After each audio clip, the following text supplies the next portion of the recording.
Honestly, he unearthed some truths on that podcast. We don't have to prove anything. All we have to do is create a doubt in the jury's head. And when there's a doubt, you're coming out.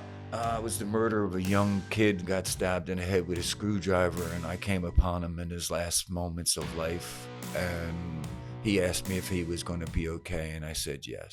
The mission was to have the most exciting conversations with people who faced adversity, entrepreneurs, business people, criminals, whatever it may be, something that would be excitable for me and something that I was curious about. I've got friends and customers who've made more money buying and selling watches than they have at their real jobs. And I went and approached him and I said, Ben, look, I've got a place set up, let's go. He said, come on, let's do it. I personally feel like I'm probably the most critiqued coach in the country. I'm confident that at one point, I believe that my team will develop the best boxer in the world. You're going to get me emotional. That's all right. No, because it's like, just be the best dad for them. Do you know what I mean? Just being the best dad. I want to have that connection where they look up to me as a dad, like a proper dad who loved them, who pushed them in the right places. And I was like, right, okay, if you're a man of your word, I will fly back to Ibiza to film the podcast. So that's what I did. Because I was getting really anxious and really upset that I'd gambled everything away. Yeah. Because I sold everything, sold my house, my business, the lot. Honestly, I didn't even want to say any more. Just watch this episode.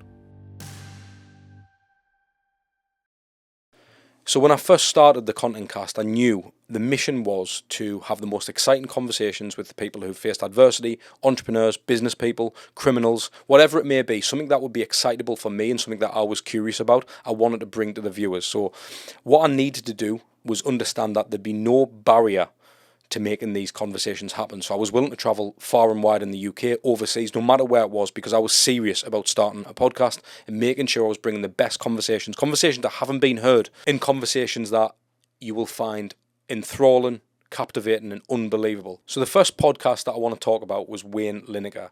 Now with Wayne, how that came about, I was actually in Ocean Beach with my other half. Me and her went across there to have a good time at Ocean Beach, and I actually met Wayne. It was actually me lass who said, you've got to get him on the podcast. So me being me, I was like, right, okay, let's make it happen. So I asked Wayne, got introduced to Wayne by his security, and I said to Wayne, I said, look, is there any chance we can do this podcast? And he was like, what? You know his voice, how he is, Wayne. And he's like, yeah, mate, let's do it now. That's my best Wayne Lineker impression. And I was like, well, I haven't got me gear right now, but if you're a man of your word, what I will do is, I'll come back in a couple of weeks' time and we'll make it happen. And he said, yeah, he gave us his word. And right he was. I jumped on a plane. I flew back with my video guy, and we got there. He invited us into Ocean Beach. He actually had the place closed at this point, so we were the only people in Ocean Beach. It was unbelievable. And we got the whole place to ourselves to sit down and conduct this conversation, which ended up being one of the best podcasts I think I've ever filmed. Now, the reason being is obviously Wayne is a guy that people know him to be, the king of Ibiza, the guy who's the party guy, he gets all the girls, he does all that type of stuff. But I saw much more than that in Wayne. I saw him as that entrepreneur, as that name on campus, as that person who can actually make things happen. He's a guy who's hosted some of the biggest and best profiles from around the world. He's thrown the best parties in the world. So I knew that I had to get this guy on and just talk it out with him and say, look, how did you get to where you are? And I wanted to know the kind of intricacies of getting to that point because, again, everybody knows Wayne for being the guy who we see on Instagram. He's the most selfied man in the world, I believe. I think he's doing about 400 selfies a day. I don't think any other man does that or has done that. So it was unbelievable. So I sat down with Wayne. He actually took us for dinner and stuff like that, which was absolutely phenomenal. We had an unbelievable conversation, and then we went for dinner after again. And yeah, man, it was unbelievable. And the thing about Wayne, which I thought was brilliant, my video guy, believe this, right? He actually flew out for about 10 hours and flew home, and I was left with Wayne by myself, and he was like, I want to take you under my wing. I keep trying to do this Wayne impression. I'm clearly not good at it. But he took us under his wing. He hosted me. We sat at the table, had drinks and stuff, and just got to know Wayne on a bit of a deeper level. So I want you to watch this podcast. So watch this clip of the Wayne Lineker podcast. If you want to watch the full podcast, obviously the link will be in the description below. But enjoy it. I want to jump in there when you said you were 18-year-old, mate. You've got 20 staff working for you. So a couple of things spring to mind. I know when I was 18-year-old, I was probably just left drinking in parks. But 18-year-old, 20 staff working for you. Obviously, again, you've sacrificed your social life. You're a young lad, mate. Yeah. How the hell do you know how to manage 20 staff at 18? I don't know really is the answer to that. It just happens, I guess. Obviously starts with 2 or 3 staff, and then the busier you get, the bigger your business gets, the more stuff you take on. So therefore it's a natural growth really. But I sit back now and think, wow, that's pretty cool you did that, Yeah. But at the time you just crack on and you don't really think about it. What's happening, guys? I hope you're enjoying the episode so far. If you are, please hit that like, hit the subscribe button, and press the notification bell so you don't miss another episode. Because I think if you're 18-year-old and obviously going through your 20s and stuff, you said obviously you had the same second name and all that type of stuff, so you want to use that to your advantage, which I get, and I understand any person would. But I don't necessarily believe you needed to use that, because obviously you've already got the success. Mate, I didn't know a single soul 18-year-old's got 20 lads working for him. Yeah. So to be doing that's a talent in itself. I mean, I know what it's like. At that time, the second name wasn't as big as what it was when I went to Tenerife. Yeah. So I just thought it was just a natural thing for me, because I wanted to open a sports bar, and and that's what it was, a sports / fun pub that we opened in Tenerife, and went there, found the premises. It was a great story behind this. I'll tell you. So I'm like yourself. I believe manifestation, visions, and I was at 20. I was 25 at the time. Just before, 6 months before I left to go to Tenerife, I was going to get a sausage and tomato cob. We call them cobs in Leicester. Aye. And from the cafe. And I was on my way there. I was walking there. And it was days after I broke the news to my dad that I'm going to move away.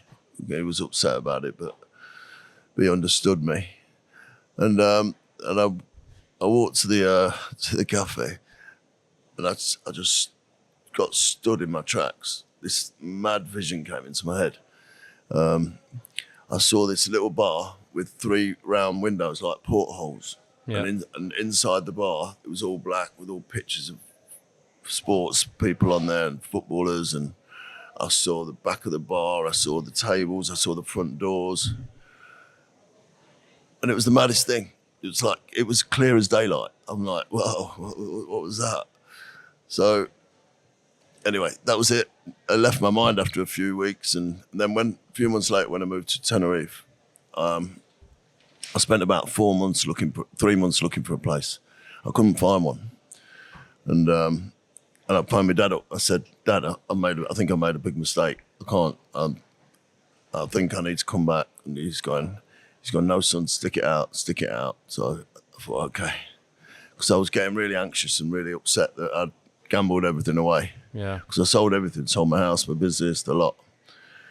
And then one morning, I got a phone call from an estate agent. He's gone, "Hello, Wayne." I go, "All right, mate." He's gone, "My name's Bill. And I've got a couple of properties that I want to show you for about a bar." I said, "Okay." So, he said the first one's in Patch, which is one of the developments that I wanted to be in, either Patch or Veronica's, and at that time. And I pulled up in the car. I had a Seat Ibiza, to be honest. Funny that, isn't it?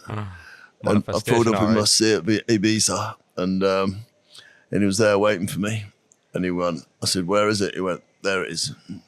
And it had 3 round windows in it. Fuck off. 3 portholes. Legit? In it. Legit. The maddest thing. I went, "I'll have it." He went, "You're not seeing it?" I said, "I don't need to." I said, "I'll have it." I went, "Show me anyway." I walked in there. It was exactly the same as my vision, the same shape, everything. And by the time, so I said, "Yeah, I'll have it." And I think it's the biggest deal quickest deal he's ever done. And it was mad because once it was all done up, it was exactly the same as what I saw in my vision, I could take you to the very tile that I was stopped in my tracks on in the markets. That's mad, that, And Something else that I've been particularly interested in was accessories like watches and why people wear certain clothing. Does it gain you access to certain events? Does it gain you any kind of traction on social media? Is materialistic purchases good for people? Is it something that we should all indulge in? Is it something that we need to experience? One person in particular, Ian Henderson, known as Hendo, is a watch dealer from the Northeast, and I was introduced to him by a friend of mine. So I thought it's only right that I get him on the podcast for a conversation. Now, Ian actually sells watches to many high-profile celebrities and business people, entrepreneurs, people from all different walks of life. And I wanted to know exactly why people spend 100 grand, 200 grand, 50 grand, 10 grand on a particular watch. It's always made me curious why people spend this type of money on cars, clothes, watches, no matter what it is. So I sat down with Hendo for an unbelievable conversation, and honestly, he unearthed some truths on that podcast, and I was absolutely blown away. So here's a short clip. If you want to watch the podcast again, make sure you check out the links in the description. It will be there. But I just want to leave you with this little short clip, and if you like what you hear or see, give it a watch. Does it bother you personally, though? No, Like, if somebody's after... because you can't wear two watches, can my you? friend has got rid of his expensive watches and bought an Apple Watch. He's just recently said, it's about time I had a good watch again. He says, because when we go out, I feel like I could do with a one. I feel like I could need a one. I said, well, only want one if you want one. He says, yeah, I want a steel Daytona. It's like the ultimate Rolex, a stainless steel Daytona. But he's quite cool. He doesn't want the white dial, what everybody wants. He wants the black dial. He's just bought a white car, so it's not like he's not... as opposed to buying something a bit flash. But yeah, the Apple Watch works for him in the gym, works for him at work, and he said I would never wear the expensive watch for work anymore. I would always look after my expensive watch and wear the Apple Watch for work. He sits at a desk, so your watch will get scratched anyway. Yeah, that's true. Do you think if my missus is watching, she's just getting a gold Rolex and she's scratched the living daylights out of it. I was going to say that though. Like, so to me, I was just saying to Kurt there. So when we were driving down, I was looking at an old. It was a date just right, but it was like I think they called it the James Bond. To be honest, I don't know if it was. I don't know if it's supposed to be called that, but people had been mentioning it in the forum, right? And it was like a date just silver white face.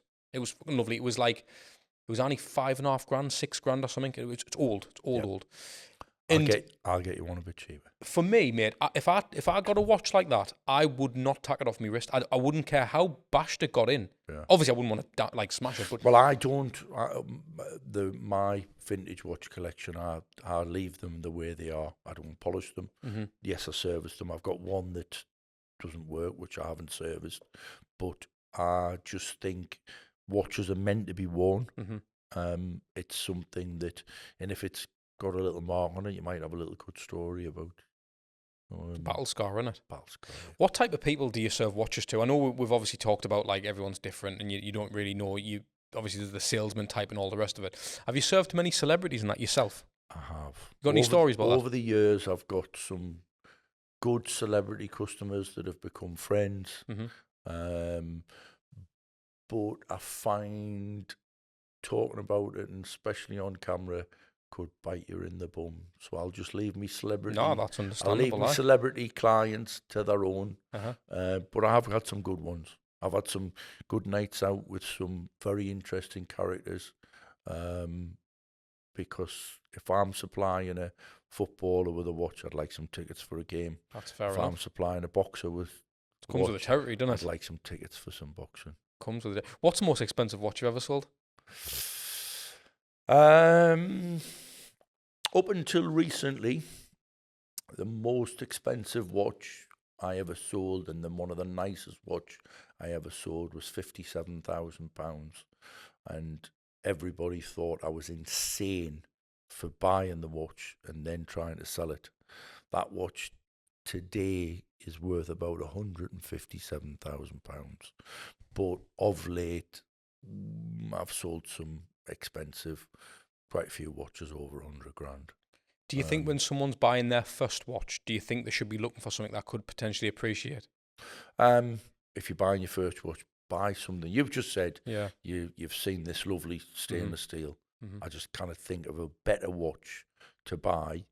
Is your first watch, your last watch, forever watch, whatever. If you have it a couple of years, an upgrade or downgrade, you've had it. Buy. We've touched on buy what you like. What do you think brands like Casio and stuff like that? You know what it is, right? Everybody always says how I like that. I like every watch. Casio G-Shock is one of the best watches ever made because it does exactly what it says on the tin. Before my knees were shot and I used to go out running, I always wore a Casio G-Shock because I like to see how long I'd been running for. I've got a collection of G-Shocks, to be fair. The camouflage G-Shock is an ultimate watch. Does it make you think personally, Hendo, any different about someone if they were wearing the G-Shock to the Rolly? No. Or to the Richard Mille or any of them type of things? No, because that person might be wearing a G-Shock for a reason. They might be in Newcastle city centre for a stag do. You ain't going to wear your Rolex or your Richard Mille. And I speak from experience. I have been on stag do's when boys haven't come back with leather jackets, haven't come back with watches. Some very interesting stories about where the watches went, how they got relieved from the watches. But that's for another podcast. Yeah, of course. So here we are on the second podcast. That's unbelievable, that, mate.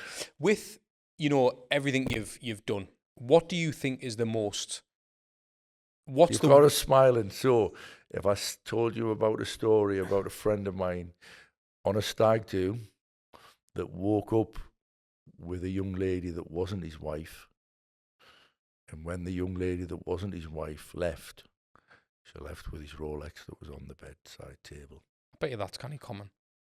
It's probably what got her in the bed to start with. My thing on that is, don't leave your watch on the bedside table. I'm not condoning what he did, but just don't take your watch off and leave it on the bedside table. So were you gutted when you lost the watch? The next guest that I learned something from was Ben Davison. Now, a lot of you know who Ben Davison is, the boxing coach, from training the likes of Tyson Fury for his comeback fight, or the stable of fighters that he has right now. Now, it was mental how the podcast with Ben came about. So for the ones who don't know, I actually have a business called the Content PT business, where I actually create content for boxers, athletes, personal trainers, online coaches, people from the fitness realm. And I was actually invited by Ben to his gym in Essex to create content for his stable of fighters. We built a relationship. It was unbelievable. He was a great guy, and his stable of fighters were all brilliant lads.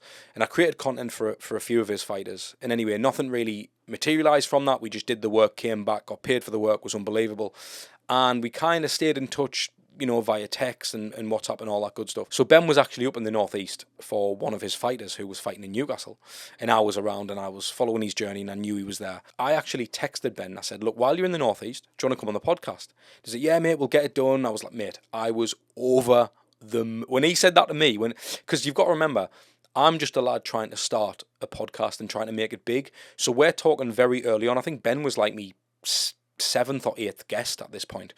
So early doors, getting someone like Ben Davison on your podcast. Now, he's only been on the biggest podcasts in the UK. So for him to say yes to me was a true honour. So when he was in the northeast, right, I actually said to Ben, I was like, look, let's make it happen. Once he'd confirmed, I actually met him at the Hilton Hotel in Newcastle. And the situation that we had to create the podcast was it was so random. So we were literally in the lobby of the Hilton, and me and me video guy, we set up the equipment and stuff, and I was texting Ben, I was like, look, are you ready to do it? He's like, yeah, give me half an hour. Then half an hour went into an hour, and then he was busy with his fighters. Obviously, he's got his own boxers to focus on. Now, a podcast is the last of his worries. So we were there patiently waiting, and I text Ben, I said, look, we're ready to do it, let's go. So instead of waiting around any longer, I knew he was in the hotel. I was in the lobby area, in a little room just off the lobby. And I went and approached him and I said, Ben, look, I've got a place set up. Let's go. He said, come on, let's do it. So he came and we sat down and we had an unbelievable conversation for about a good hour, talking about everything from boxing to fighting styles to Anthony Joshua to what's happening in the current boxing world. But more importantly, again, the conversations I want to bring are not things that you can Google. So if you Google Ben Davison, there's going to be a million things that come up. If you Google any guest who I speak to, there's going to be a million things that come up about them, which you already know. But what I want to do is bring out conversations and have conversations which you can't hear anywhere else. So with Ben, we literally took it back to his childhood days, to how he got to where he is now, up until all the adversities faced, the hardships, all the hard things in life that Ben's had to overcome to become the coach in boxing that he is today. And it literally takes us back, because a lot of these guys who I speak to always kind of hark back to my journey to a podcast is just something I do on the side, but the content PT business, the business I have within the social media space, like the amount of adversity and stuff that you face, and the amount of people who say no to you, the amount of people who gas you up, the amount of people who air you on Instagram, it's hard. It's pure perseverance, and that is something that I was really big on. So when I'm having these conversations and I realise all these successful people that I speak to are actually going through this exactly the same journey, there's no different. It's so rewarding and reassuring to know that even the best of the best are on that journey too. So check this one out. Like I said, the link will be in the description below if you want to check out the full episode. But here's the clip.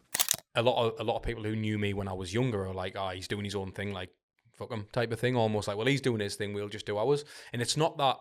I had to come to the conclusion of it's me that's changed because I've wanted different things. Not that I've wanted more, better. I'm not better than anyone else, but I've wanted a different goal. So to achieve that, I can't be around the same people doing the same things week after week, because that's not going to get me closer. But I know initially when I sort of got into the content PT business, I didn't.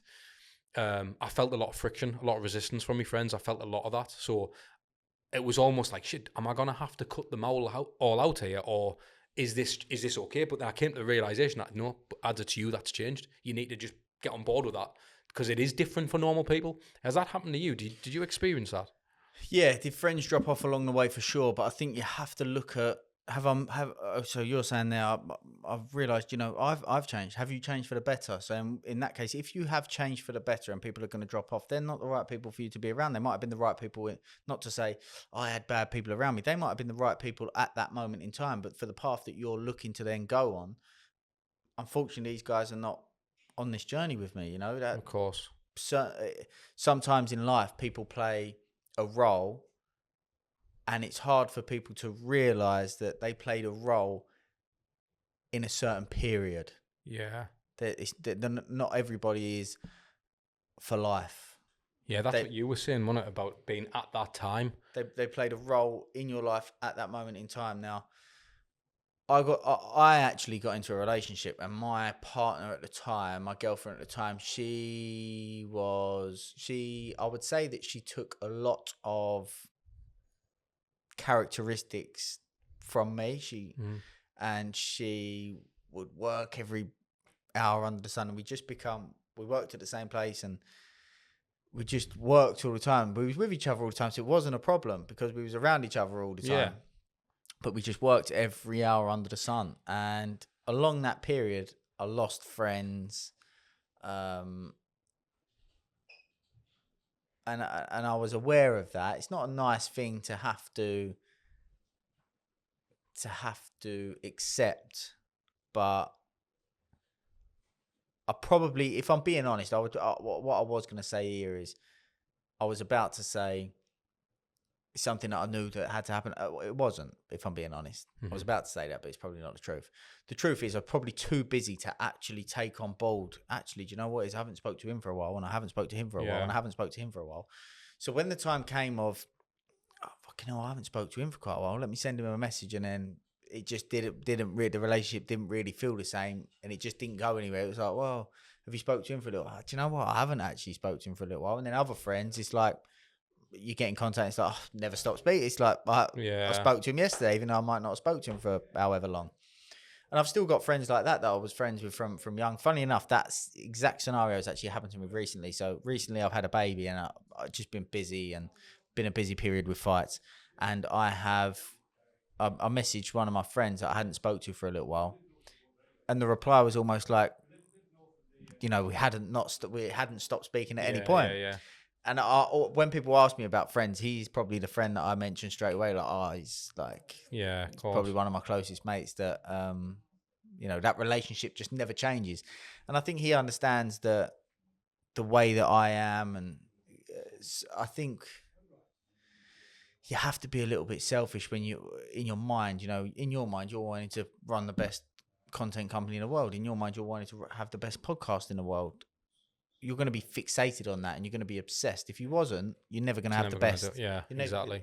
So I think that people that that understand that about you and respect that about you, that relationship's like, he's cracking on, he's doing his thing, but, you know, we still catch up here But and kind there. of just, yeah. Other let you- people, unfortunately, there are people that don't like to see it. They don't like to see you move on. They don't, or you hear whispers of, oh, so and so said, yeah, he's doing well now, but in a year's time, it's not going to be the same. You think, Yeah. oh, did he say that? Like, I thought it was, you know, it's disappointing, it's Aye. heartbreaking, it's upsetting, but it is. It's part of life, you know. You have relationships that come and go, and a lot of what I would class friends now is a lot of the boxers that I work with as well, because you develop that relationship. You're with them every day, and we get on really well. And I know You're like a father figure, aren't you? In a way, it's to like, a degree, yeah. To a degree, yeah. Also, you know, you need to have a friendship as well. I think it's important that it's not just rule with an iron rod and no smiling in the gym, and, you know, don't have a laugh with me. And I think when you have that relationship, but when you have a relationship that you can have a laugh and a joke with, but it actually has a bigger impact when you say, do you know what, mate, you need to stop doing that because X, Y, Z. Yeah, because you boost the respect, don't you, along the way as well? Yeah, I think they go, actually, do you know what? It's got a little bit more substance. I think if you're constantly having a moan and a whinge and trying to tell somebody off, it almost loses its. In the end, it's almost like, oh, fuck him. That's how I find anyway. But when you say, I don't rein you in much, but that needs to stop, it's almost like, actually, do you know what? I need to, because otherwise he wouldn't have said it like that. So the next episode that I want to talk to you about is the episode I did with boxer Josh Kelly. Now, Josh, I'm actually part of Josh Kelly's team. I create a lot of content for Josh personally in my own business, but it was only right to sit down and have a conversation with another lad, a pro boxer from Sunderland, who has got one of the best stories I think I've actually heard in real life, never mind in the podcast space, but one that nobody has ever did it justice up until he stepped on the ContentCAST. And we sat down. He's actually from the same area as me, in Sunderland as well, so he's not just from the city, he's actually from the same area within that city. So we have a lot of, you know, mutual friends. We've got a lot of common interests. We understand the same places, the same areas. So I think I did this one justice because I could tap right into Josh's psyche and understand exactly what it took for him to get to the point where he's at. Honestly, I didn't even want to say any more. Just watch this episode. 3 questions for you left, mate. Right. First thing is, where did PBK come from? Oh, mate. I remember when I was a kid on TNGB, people used to, like, a couple of lads said it and I was laughing. I used to, like, hashtag PBK when I was a young, like, teenager. I used to fucking just be taking the piss a little bit, just like, fucking look at me like that. And then this sort of lad I was working with at the time, the manager was like a manager bloke, was like, man, this could cotton on. I think she should go more down this route. And I was just a little bit cringed. I was a little bit, I don't know. Then I met Eddie Earn, and signed with him. And he was sort of like hinting the fact that we need a nickname and stuff. And then I remember going to Sky Sports and he was just announced it. We've got the pretty boy. And I was just sort of like, oh, fuck it. Now I'm stuck with this now. And I was like, fuck, I'm melted love it a little really, bit. did you? Well, no, I did. Because when I was a kid, when you were a kid, you're probably a bit more like that. As you get older, I sort of think, fucking What hell, about mate. Pretty Man, Kelly? Fucking doesn't work, does it? It doesn't work. Do you think about them? Sounds a bit weird, doesn't it? It sounds a bit weird. Where are you going, mate? Where's Josh Kelly going? To the top, bro. To the top. I truly believe I'm destined for the top. Me and my team's got a game plan, and we're going to stick with it. And when I reach the heights where I'm going to reach, people's going to go, we always knew we had the talent. And listen, they don't know how I'm working. They don't know what I'm working on. They don't know the mindset what I've got. Being truly honest, probably when I was a kid growing up in the sport, like professionally, when I was fighting the likes of, when I had my first loss against Davison and stuff, I was as talented then as I was now, but I was never had the mindset I've got now.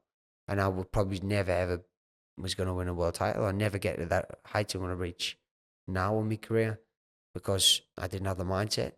I would believe in myself, but I didn't truly believe in myself. I was sort of just, hopefully I'll get there. I was like that type of guy. But now I've worked alongside world champions. I've trained for them while they've won a world title. I know what it takes. I know I've got that in abundance and I've got more talent than some of the guys who has went on to do these things. So I'm just like, it's impossible for me not to get there if take the right steps, get the right fights, and I'll be on top soon enough. What's the reason? This is a personal question. There's still one more that I'm going to ask you to finish on. So, But what's the reason you work with me, the Content PT? what was the reason I worked with a content PT? That's a funny one, you know. I cannot remember the exact time we connected on social media. And I think like I remember meeting you at some event in Birmingham. I met you first. that was it. That was it. That The was it, Boohoo, wasn't it? it? The Boohoo event. I remember meeting you there, and you were like, but it's sort of because you were Sunderland and you sort of come down, you were about that, and I sort of I had a bit crap with you, and I thought I like him. He seems genuine. I remember someone saying, "Oh, I reckon we should get content done for this week and all that," and I was like, for the fight week coming up, and I was sort of just like, I know guy, no, I met him down Birmingham. I was like, what? I was like, this guy from Sunderland, he seems really good. His work looks good, anyways, but he seems. I wasn't even bothered to be honest about your work, bro. I just liked you, so I was like, if I like you, I'm gonna just bring you on. Do you know what I mean? And you'd be a part of it. It needs good vibe. I couldn't have a guy walking about thinking he's a prick and his work's good. Do you know what I mean? But your work's like unbelievable. When I've seen it turn out, I was like, fucking hell, this guy's got fucking talent. Do you know what I mean? I want to date all of them, like. 100%. We're gonna date, bro. We should do a little mini documentary go through. 100%, mate. 100%. Final question, Josh. Got two sons. Mm-hmm. What do you want them to see you as when you're gone? Oh, that's deep, innit? That's a deep one. I don't know. Not nice. You're gonna get me emotional. That's all right. No, because it's like, obviously, you think of your dad, you think of what you look up to him as and stuff, and then you think of your sons. I was just at football with them today, and they were just, oh, Dad, do you think I did well? I'm a tackling, and the youngest one, who's like not a footballer whatsoever, he's just a little hard nut, runs about. He's got a bib right down to his fucking ankles. He's like, did I do well? I was like, hey, you did. I thought, nah, you belong on the council, bro. You know what I mean? You don't belong down here in these football lessons. But I just think I would love them to just be the best dad for them. Do you know what I mean? Just being the best dad. Not necessarily they can appreciate us in sport and say, oh, my dad done this, my dad done that, but that's not really gonna. It's not really gonna, because people's got plenty of dads who's left the family and done good in sport, and they say, oh, my dad's this person, but they never actually have that connection with them. I want to have that connection where I want to have something where they look up to me as a dad, like a proper dad who loved them, who pushed them in the right places. And I'm not going to be, I don't think I'll ever be a carbon copy of my dad. I don't think I could be. I just, I couldn't do that. I couldn't be as hard on my kids as he was on me. But that might be a bit soft. But at the same time, I think my kids are going to go down a different route anyways. I think I know how I worked as a kid, and sometimes the hard way was the best way, but a lot of the times I wanted to enjoy it. So I know that if I can keep my kids enjoying stuff and keep that, feeding that talent, because I know that side, I know the way they work mentally already, I can read them, so I know how to get the best out of them. And I know it's not pushing hard on them, it's about keeping enjoying them and keep like, listen, you need to do this better, but you were really good at this, keep enjoying it. I'm not saying raise to fighters. Let them enjoy whatever. Just enjoy whatever you're doing. But I'm a winner. I want to see them do well. I go to places, I want to see them win that tackle and win the thing. I'm already going down that, like, you gotta chase that ball back like that, and I'm already going down that route. But I've got to sort of pull myself back a little bit. Do you know what I mean? I want to read two respectful men, and if they're doing well in their lives, they've got a good job behind them, or they stand for something, or they've become their own person. Because a lot of people, if their dads have done something, they sort of fall into the shadow. I never want that. I want them to become their own person, have their own identity, and just sort of be happy. And now this one absolutely blew my mind, right? So get this. I sat down with a guy who did 22 years on death row. His name's Nick Yarris. I saw him on a bunch of massive podcasts telling his story, and I thought, I need to get hold of this fella.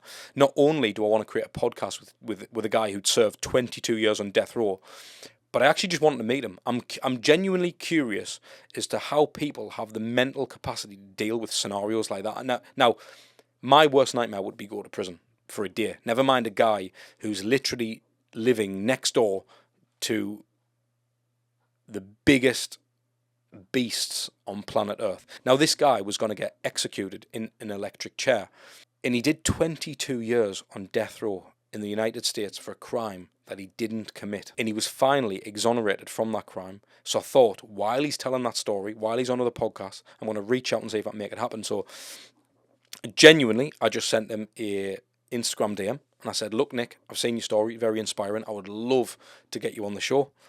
He said, let's do it, brother. So that's what we did. I literally jumped in the car, travelled down to London, or just on the outskirts of London. I booked a room and yeah, we met up. We did the podcast. I was absolutely shitting myself, for want of better words, because I knew that obviously this man was innocent, but I also knew that to live with the biggest beasts on planet Earth, we're talking about serial killers, all kinds of beasts who this man has shared 22 years with. I was definitely nervous about this one when I got down there, but he was unbelievable as a character. He was very welcoming, very humble, very respectful. And yeah, man, we just had an unreal conversation. And we sat down and we went through everything from how he actually initially got arrested, how he was kind of fitted up by the police, and how he ended up doing what he did in prison to get to where he needed to be, and how it actually felt when he got out of jail. But for me, the amount of things that he had to face in there, honestly, the stories that he told, the things he saw, like, put it this way, just watch this clip, because I don't want to do it any kind of disservice. Just watch this clip. So I've seen both sides of the story from death row, and I've seen it again play out in life. I've had the most horrific experiences out here. And everything from a Sid's death to loss of everything, to broken relationships, to feelings that most people would need to kill themselves over, that I'm fighting because I have a brain injury. And they're not mine. I'm even fighting that because I believe so much in good that what my mother has said was true. Oh, Nikki, she'd say to me, I don't ask God for anything. I just pray for good. Yeah. What was the worst thing you saw Overall in life? when you were inside there? It was the murder of a young kid, got stabbed in the head with a screwdriver, and I came upon him in his last moments of life, and he asked me if he was going to be okay, and I said yes. And it haunted me. Fuck no. I know, I didn't know what else to say. When did you find out he died? No, he flopped over and died. Oh, right, he actually died there. Yeah, he in had his a last screwdriver stuck in the top of his Fucking fucking hell. head, man. Somebody went in his cell and stabbed him with a screwdriver. So that was pretty bad. And the other thing was I was forced to beat a man, and I ended up really hurting him badly. And it just, for years, I couldn't stop feeling horrible about that, because he was like 5'3", 5'5", 8 stone. Why'd you beat him? I'm in the cage with him, man, and there's 4 guards standing there with sticks, and if I don't fight, they're going to beat me, all 4 of them. So is that what happens? They tell you to beat someone or they're going to beat you? Yeah, so this little black dude spit in the guard's face. So the guard put him in the cage against me to punish him. It's almost like they're making you that animal, though, isn't it? By doing that. Like, we'll stick him in with a lion. You're a fucking innocent We're bloke. going to be executed. Who do they never saw they were going to see me again. I'm going to be executed. Play with them. They're How dead. close did you get, Nick, to being executed? Probably like 60 to 90 days. Oh, fucking hell, man. Did anything change in your thoughts then or not? Nope.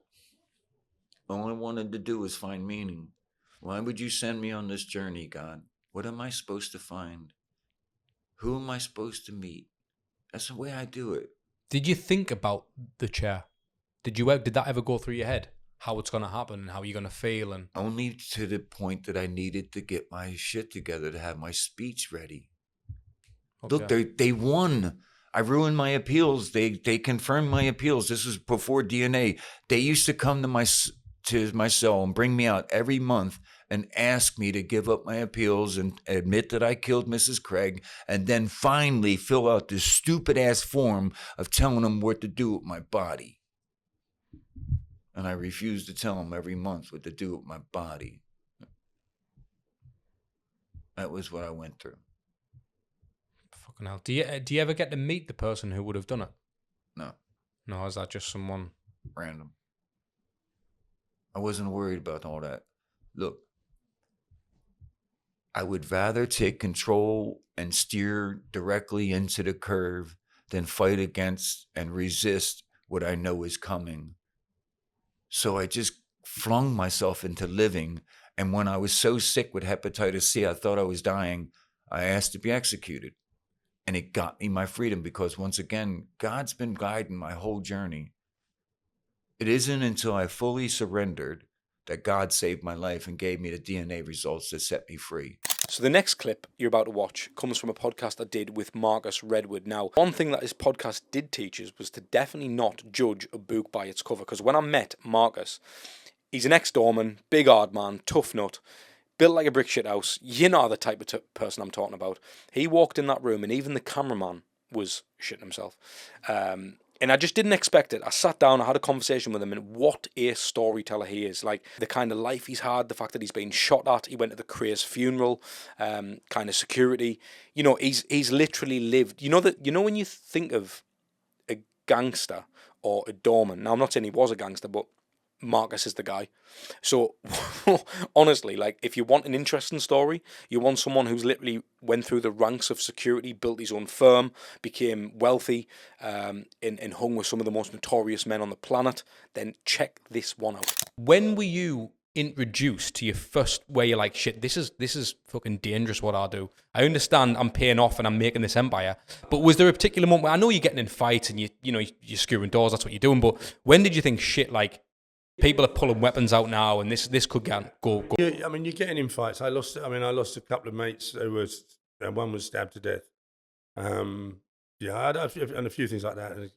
A couple committed suicide, and close friends of mine. But I think that when it really drove home to me, I mean, I didn't mind scrapping with people, but was when I upset some people from London who and they sent people down to shoot me at my house. That was the first one. Some people down to shoot you. Yeah, that was 1990. So that was quite early on. Did that happen? Did they come as well? Did they come? Oh yeah, they came. Yeah. What was the crack with that then? Because not everyone experiences something like that. Like, no, well, what happened? It was all over. There was two guys that were supposed to be coming in as VIPs in a club in Margate, and they came in. I was told to expect them, and they were sons of some rather naughty people up in London. Anyway, they were having a good night, but one of them, I think, had done a bit too much of the old, bit sniff. And he'd gone out the club without getting a stamp. So then he tried to get back in another door, and he was off his nut.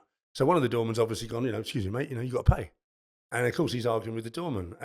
I saw the argument starting to heat up, so I ran over there, tried to calm it down. And I said to the fellow, what's going on, mate? Talk to me. And he went, who the fuck are you? I said, well, I'm the head doorman. And he just punched me straight in the face. So I punched him, and he went flying out the door. And then he got up, and he ran at me, and he just wrapped himself around me like a sort of rugby tackle sort of thing. But I walked out into the street with him, and I sort of peeled him off of me, and I picked him up above my head, and I threw him across the pavement. Fucking and I didn't mean to, but I broke his ankle. Right, okay. Anyway, then he got up and he hobbled back to the door. He was like charged up like you wouldn't believe. And he was going, you're dead. And I thought, no. I toe punted him in the stomach. Which, by the way, the you're dead thing, I'm sure will be pretty common on the door. I mean, you hear that pretty much all the time. Mm-hmm. I mean, you're always getting people saying they're going to come and shoot you. But it's normally the ones that say they're going to shoot you that don't. Yeah. Yeah. I mean, because most people, if they're going to actually do something, they do it quietly. Yeah. Not always. But anyway, so he wasn't in a great way. And his friend came out, and I recognised his friend, and his friend went, who did this? And I was like, me. And I wanted to talk to him about it. And he said, I don't want to hear. He said, I'll be seeing you. And that was it. He just looked at me when I'll be seeing you. And I thought, oh, shit. And Did you know that was a different look? There was a different look. Yeah. And there was no actual threat. Mm-hmm. But it meant more than all the threats. Yeah, the guy just picked his mate up, got in a taxi and went off.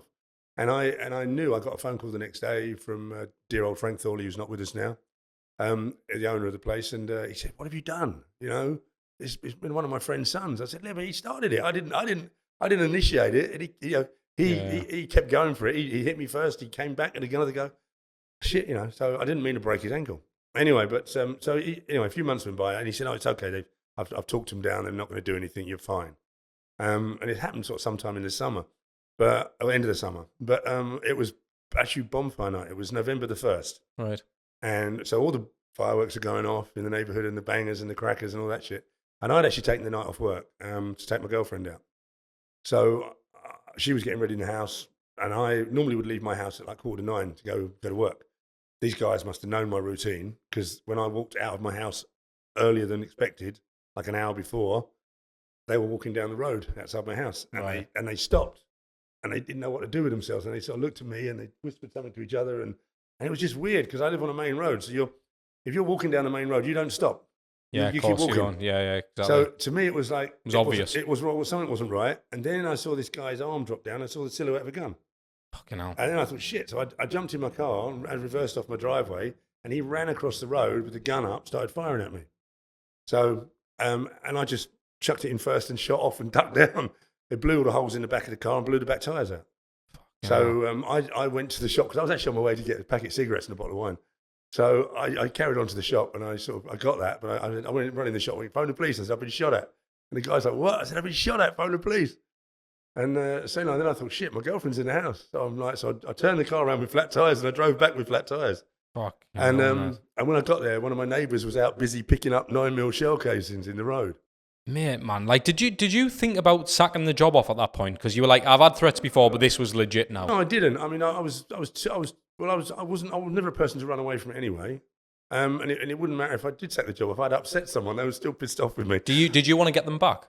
It wasn't a case of getting back. I mean, an eye for an eye just makes the world blind, doesn't it? Yeah, that's fair enough. But the thing is, I didn't want to get shot. That's for sure.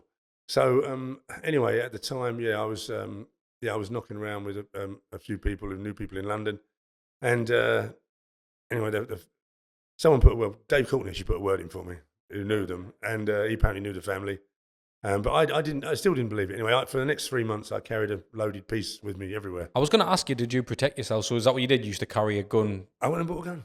Yeah. I went and bought a Browning 32mm, and I carried it. I never had to use it, thank God. How much was that on you? Was that like under the pillow up bed when you were in bed? I was sleeping with my. I put cameras around my house. Big automatic lights coming on. I locked my bedroom door. There's a loaded gun on the side. When I used to go to the gym, because that's a very good place to get people. One of my friends got killed in the gym by people. So I would take my gun to the gym in a bum bag. So in my bum bag was my loaded piece. When I used to walk to the club, go to the club in the evening, I wasn't allowed to be in the club with a gun. Mm-hmm. The gun would be put in the safe, and then I'd take it back at the end of the night. Did that give you the creeps as well, or even carrying a weapon, like knowing that you could be fucked for that? I mean, it's not something I wanted to do. Yeah, of course. But also, like I said, didn't want to be shot. It's just mad that you would carry. I know you're saying you don't want to step, like, sort of run away from people, but it's just mad that where the fuck does that mindset? It blows my mind, like where your mindset comes. I've just been shot at, could have definitely died, and I'm going back to work as normal. The guys know where I am. It's not like you've changed jobs. You haven't changed doors. Yeah. Well, it wasn't the only time. It was the first. It was the first one. The next one was at a pub in Sittingbourne. I was doing. When I started my agency, I started to move around more because we were getting contracts in different areas. And was your rep massive by this point? It was pretty. Yeah, it was getting. Yeah, I was pretty well known. Mm-hmm. Yeah. So the one in Sittingbourne, that was. I think that was. I don't know exactly who it was. They never told me, but I believe that was the Travellers there. And I've got some really good traveller buddies, but I also fell out with quite a few. Mm-hmm. I used to work a pub there called the Kemsley Arms, and we used to call it the House on the Hill. Mm-hmm. It's a pub on a housing estate, a really rough housing estate, and there's only this one road that comes in, and it goes up slightly uphill to this massive pub. This pub holds 800 people. Bloody hell, mate! Right, and no one even parks in the car park around the back because your car won't be there when you come back, or your wheels will be missing. It's awful. So. When my governor at the time, Mr. Frank Thorley, him and his family bought this place, and I was sent there to do the door. And I think it was virtually the first night I was there that a guy actually collapsed, and as I was carrying him out, he died in my arms. Bloody hell, mate. So anyway, it was one of these rough places. Anyway, it was a horrible place. Didn't really like working there. No one wanted to work there. But again, the guys there, a lot of the guys, the Travellers and that. I mean, I got to the point where I was carrying a snub nose. I had a little snub nose 38 then. I changed guns. What was wrong with the other one? I can't remember. but this one particular guy, I remember turning up one night, Jack Lee, and he'd been barred. He's a troublemaker. So, I give everyone a chance, by the way. I'm not mean, I'm not horrible, I'm not a bully. But if you keep playing up, I just can't let you in the end. Yeah. And this guy was just a bloody nuisance. Anyway, so he's turned up one day, parked his truck right across in front, near the front door. And he bowls over to the door. He said, "I'm coming in." And he's a stocky little man. I said, "Listen, Jack, you're not coming in, mate." I said, "You're barred." He said, "See my truck?" He said, "I've got a sawn-off shotgun under the front seat. What do you think of that?" So I opened my jacket. I went, you can see my snub nose 38. I went, "Now you got to get to your truck." Right? And he's like, you see his face, he ships. I was like, "Oh shit," I mean, and I'm not saying I didn't have to use it, but he's gone, Mm-hmm. But then shortly, I think it was, I'm not sure if it was before that or after that. But anyway, they took a contract out on me there. The guy on a motorbike. And I was lucky that night. I was just plain lucky. There was three of us, I think, working the door. And it was a lovely summer's evening. I'm chatting away in the doorway to the doorman. This motorbike went round to the back. Whoops. Mm-hmm. That's Went all right. round the back to the car park, right? Didn't think anything of it. Anyway, then barmaid said to me, "Oh, there's a phone call for you behind the bar." So as I've walked off the front door, this guy has got a jacket, helmet, and a sawn-off shotgun, and he's stuck close to the pub wall, and he's come round to the front door. He swung blindly into the front door where he's seen me standing a couple of minutes before, and opened up with both barrels, blew the shit out the doors, and luckily I wasn't there. Luckily, Was anyone else injured? no, he missed them by like a gnat's crack. And it was lucky. It was lucky in a way because there was a wedding upstairs, and there'd been kids going in and out of that door, to a wedding reception. So, Mate, where do you get that mindset from? Like, it still blows my mind that you weren't. Were you scared?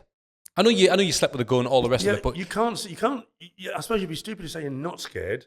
It is scary. Yeah, being shot at scary. But do you think it was your ego, or your pride to be like, I'm not gonna, like, if I'm gonna die, someone's gonna have to kill us on the door? Probably. Yeah. Is that what you were? but I've always been a bit strange. Like, I think. It's like I said. Some people will, when something like that scary. When I say someone pulls a gun out, it's scary. Yeah. Most people want to run the other way. I don't know what's wrong with my head. I just tend to run straight at them. Yeah. I did that in a club in Folkestone. A guy pulled a Desert Eagle 50 caliber out on us. And all my doormen actually ran inside the club. I ran straight at the guy, smashed him into a car, took the gun off of him, and disarmed him. It was all over within seconds. But not till afterwards, and everyone's going, "You're mad." Oh, Yeah. So while I'm on the whole topic of crime, the next clip is from Ahmed Yakoob. Now, this guy is the most well-known lawyer in the UK without a shadow of a doubt. You might have seen him on TikTok, the TikTok lawyer. There's a defence for every offence. That is quote. He says it better than me. Not only that, when it comes down to the actual job that he does, his not guilty ratio is out of this world. I don't even know the figures, and I don't want to do him any kind of disservice, but you need to check the podcast out. So if you're in trouble yourself and you're watching this and you're thinking, shit, like, I need a lawyer, like, he's the person I'd be going to. He's saved a lot of people's livelihoods. He's actually got them not guilty in court, and he's just clearly phenomenal at his job. But it wasn't just about, let's get a lawyer on the podcast. For me, it was more about, let's get someone who has got interesting stories, interesting scoops, things that he's had to face in order to get the not guilty. Scenarios he's been in, murder trials, drug charges, the things that he's dealt with for his clients, they literally blew me away. In fact, you know what? I didn't even know which podcast I said now was the best because they're all that good. But I think this one, I need a part 2 with this one. I need a part 2 with Ahmed Yakoob. So if you're listening, brother, I will be dropping you a text because I think I definitely need a part 2. But check out this. Obviously, the link to the full podcast will be in the description below. But check this podcast out. We don't have to prove anything. All we have to do is create a doubt in the jury's head. And when there's a doubt, you're coming out. That's quality. And always remember there's a defense for every quality, that. offense. Yeah, That was the second or third video. And I chose the defense for every offense. Yeah. That's, Yeah, of course. I mean, there's probably some dodgy connotations attached to it coming out now, and especially with everything going on in the world. That's mad, mate. So, do you remember when you posted that, and what was the feedback like? Will you be honest? Were you like, "Oh shit, like I'm putting myself out now"? Like, I didn't know. I knew a lot of people would laugh and stuff like that, but I've never cared about that stuff. what was where did you put it? Instagram. Instagram. How was the response? Did it go off straight away, or was it just shit? Was it? It went off after about a week, First it wasn't, and then after a week, It just went up. my brother Ant from I'm Just Bait, Aye. he posted it. Shut up, man. Yeah. That's mad. That. And then he just went viral. And then from there, you thought, I've got to do more and more. And then a couple of other meme pages, Uma Sounds. I just started appearing on all of them. It's mad that, because you said it yourself, like, you've become a bit of a celeb in your area. Do you know what I mean? Like, do you get noticed for your social media? Yeah, now? everywhere I go. Different countries as well. Everywhere I go. So airports, I get noticed quite a lot. Do you? Yeah. Do you get celebrities who reach out to you now because of the Instagram thing? Yeah, of course. So do you feel like because of that social media thing, you get bigger cases? Of course. See, the cases wise, I think the main guys, they won't be on TikTok and Instagram, the proper real hardened criminals. Yeah, of course But not. their friends will. So their friends will probably tell them and stuff like that. So yeah, of course. That's a fair point. That. Do you ever go into court? Because again, we'll use the celebrity because you are a figure now, public figure. When you go into court, do you ever feel like that goes against you? Do you ever feel a little bit embarrassed, or do you ever feel, not that you should feel embarrassed because it's amazing what you're doing, but do you ever go into court thinking the judge is going to think I'm this Instagram bloke now and they're not going to take us seriously? Does that ever? Do you know what I mean? I think that I'll be taken more seriously now. Because I've had senior barristers coming up to me and said, Mr. Yakoob, can I get a picture with you? And stuff like that. So it's a bit of, I'm grateful. Yeah. I think I'll get more recognized, but it could work both ways, to be fair. It's a double-edged sword, because think about it. Some people think that I'm inciting criminal behavior and I'm making defenses for people, which is not the case. I simply follow clients' instructions. But the general public seem to get that wrong idea. So I don't know. A jury member could probably see me and think that's the guy. I think that, and he probably made this up for him. Yeah, I don't know if they can think. But I think one of the strongest benefits to you doing what you're doing and who you are now is, in my mind, surely the prosecution will be very observant that they don't make any mistakes, because you're gonna. We'll snap him up. Exactly. 100%. Do you know what I'm saying? So that's the thing. That if they make one fall, one wrong, because they make mistakes, don't they? You know. Yeah, of course, they're not God. And I suppose, like, when you're in there, your idea is effectively to identify the mistakes. And as you said, I say in the podcast, it's just to muddy the waters a bit, isn't it? And that's what I mean. I think I love that analogy, actually. Yeah. I think that's the beauty, isn't it? Do you think, is that all you have to do, really, to help a client get the best kind of sentence, or to get the best punishment, if you like, or whatever? Is that sometimes it's damage limitation, because sometimes clients do plead guilty. Mm-hmm. But at a trial, like I said about the water, it's a doubt. All we need is a doubt. We need to create that doubt, plant that doubt in the jury's mind. That's our job. Do you ever, just a question to you, Ahmed, do you ever have a client, right? And do you ever go into the room, do you ever have a client go into the room, go in the courtroom with them, and think, do you know what, like, this is going to go bad for them? But you don't want to tell them that, because obviously you don't want to knock their confidence. Or is it not like that? Is it a case of more, if you have a client and you're doubtful, you'll be honest. You'll say, look, I'm honest, I think you're going to prison here, like. Or do you try and keep the confidence up, because you don't want them to Not always, no. You can't sugarcoat anything, because these guys, they know they're men. Yeah. And if you're a real man, you know what you've done, innit? Yeah. And you're serious, you have to take it. Do you see the lies or not? I can see right through them sometimes, and I'll be like, calm down, mate. Yeah. The prosecution is saying this, so my job is mainly to look at the case and tell them, my clients, how I feel about the case, how strong the prosecution case is, how weak the prosecution case is, what the prosecution will be able to prove and what they won't be able to prove. And based on that, I will advise you and say, this is how I feel. Now you tell me what your instructions are based on that. Do you ever get clients who, they can't face the punishment? Like, they know that they're literally breaking, they're like, I can't go to prison. And how do you deal with that? Them are really bad. And they I don't know, they've got a lot of resentment towards the police and the prosecution, where I'd be like, that's their job. They've got a job to do. Yeah. They're not against you. Anybody who would have been charged for this offense or suspected of this offense would have been treated the exactly same way you're being treated. Mm-hmm. And it's not their fault you're here. Yeah, exactly. That's right. Like, I have to explain that, or I have to instill that into their minds. And then a lot of people can't take the fact that the evidence is strong against them, and there's nothing that can be done. Mm-hmm. Yes, if you want to have a trial, go have a trial. But if the evidence is strong, I'm not going to sit here and lie to you and say, no, the evidence is weak and I feel I'm going to win this case. No, that's not my style. This is the misunderstanding that people have about me. I think they think they're going to come here and I'm going to wave a magic wand and try to get a not guilty plea. It doesn't work like that, man. All I can do is advise based on the evidence. If there's evidence there in black and white, I can't change it. That's what I say. Yeah. I'm not a magician. I'm a legal tactician. Okay, he's fuller than this lad, isn't he? That's fucking mint, mate. That's absolutely mint, that. So if someone is kind of brick, you just advise them properly, don't you? I have to. You kind of make miracles. It's better to do it at the start. I've lost work. Have you? I've lost work like that, but I don't care. I'm not going to sit here and lie. I know solicitors that sit there and lie. This is all you're facing. They'll say, nah, there's nothing. What's that? There's no evidence. I'll get you off that. No problem. Just to get the client. Just to get the money. Yeah, just to get the money. Yeah. Just the client is very bad. That is. It's wrong though, You're innit? playing with people's lives here. I know. it's Like all me, right. I went to a police station for a murder a couple of years ago. Last year, the year before. And the client said, what am I looking at? I said, 25 years. And he went like this. I said, what's wrong? I'm telling you the truth. You're being questioned, and most likely, there's a high likelihood that you will be charged with murder. So what kind of sentence do you think you will receive if you get convicted? Mm-hmm. And they're expecting fucking out. Exactly. And then I tell them that, look, then they feel, do you think we're going to get found not guilty at trial? And I told that guy, it's going to be difficult.